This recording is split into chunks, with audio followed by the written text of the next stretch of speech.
Hello geometry students. In this lesson I'm going to talk about composite transformations, which is basically a sequence of transformations.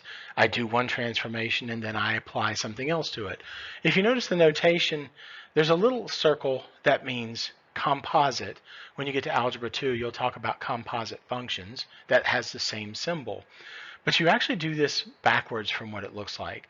I want you to think of this as a reflection across the x-axis of a previous translation. So I'm going to translate 3, 4 first, and then I'm going to perform a reflection on that translation. That's where the notation comes from. It's going to seem kind of awkward, but you actually do these backwards. If I say do this composite transformation, you actually start with a translation and then you reflect. But before we get started, what's the idea? You're visiting San Francisco from your hotel near Union Square. There's your hotel. You travel 4 blocks east and 4 blocks north. 1, 2, 3, 4, 1, 2, 3, 4, and you end up at the Wells Fargo Museum. That's always a place I've wanted to visit. And then later you walk 5 blocks west and 3 blocks north. There's the little directional rosette. 1, 2, 3, 4, 5. 1, 2, 3. And you end up at the Cable Car Museum. That's also been a lifelong dream. Well, I'm going to write the translations for both of these. So for the first one, which is from the hotel to Wells Fargo, this is just +4 +4. For the second one, from the Wells Fargo Museum to the cable car, it's x -5 and then +3. Well, for the total one, I can either start with my hotel and do it that way,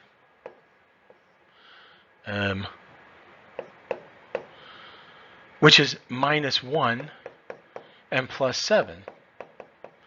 But you can actually see, if you just say 4 -5, you get -1. 4 + 3, you get +7. You actually can add these together and end up with the total transformation. If you were doing this as a composite, I would be saying I'm going to do a translation of -5, 3 of a previous translation of 4, 4. So I'm saying do a translation of -5, 3 on where you are from a previous translation, 4, 4. So there's a little bit of background. On number 2, I am going to talk about the notation. This has a rotation 90 degrees counterclockwise. Well, I use a lowercase r, 90 degrees counterclockwise. That's the first one. To that, I am going to do a translation of 2 units right and 3 units down. So what this is saying is I'm doing a translation of a previous rotation. Notation. How about part B? A reflection, first of all. For a reflection, I've been using a capital R. It's not standardized, though. You can do whatever you want. Y = -x. To that, I am going to apply a rotation of 180 degrees. You don't need to put in clockwise because it doesn't matter for 180 degrees. So there's the notation for that. This is a rotation of a reflection. Well, look at the picture on number 3.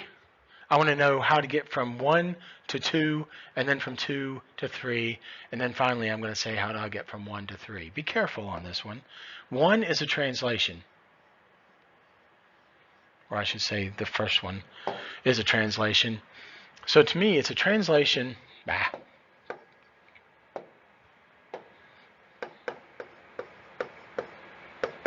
up 6. Which, if you're using notation, it's +6 and then nothing for the y. And then looking at the second one, this is where you have to be careful because this is not a slide. This is actually a rotation. It's a mirror image. If you look at it, B goes to the outside. So this is a reflection. Find the point that's the line that's halfway between them, and that's what this is. This is a reflection across that line. Well, that line is the y-axis. So reflection across. Well, to get from 1 to 3, it basically is a composite or a combination of both of these.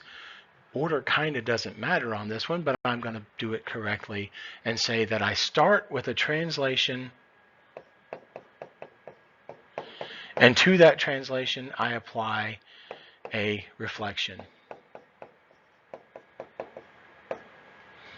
So that is the composite transformation to get from 1 to 3. Number 4 says write the notation. This is the same thing. If you look at this first one, to go from A to A prime, this is another reflection because C ends up on the outside. So this is a reflection.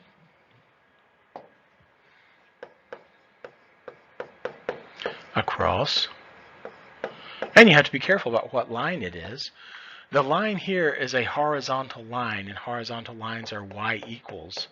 So this is a reflection across y equals -1.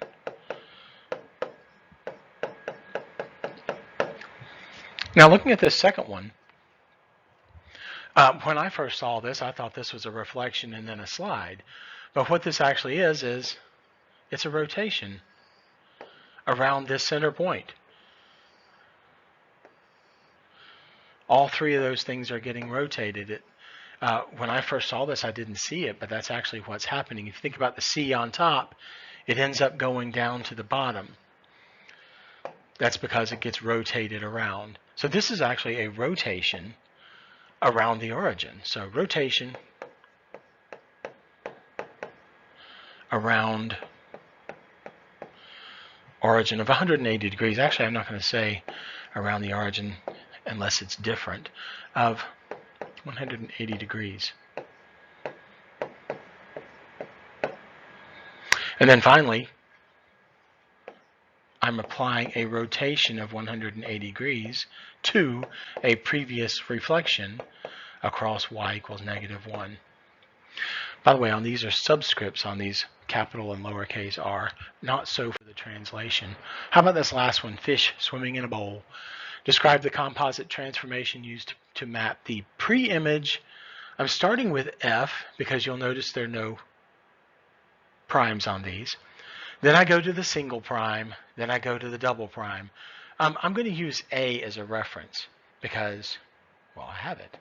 So to get from A to A prime, it looks like it's just being slide, or it's a slide, which is a translation, up 1 and over 10. So step 1 is a translation of, it's side to side first, even though I said that backwards, and y plus 1. Be careful about that because it's actually side to side first. So for the sake of being complete, I should do this, over 10 and up 1. C, D, E are the same thing. All right, for the next one, I get from A to A prime. That's obviously a reflection. You need to find the line that's halfway between. There's the easiest way to tell is right there. That is the x-axis. Well, that's kind of messy. So for the second one, it's a reflection across the x-axis. So for the total, you just combine the two. So it's a reflection across the x-axis of a previous translation of 10 and 1. And that's that.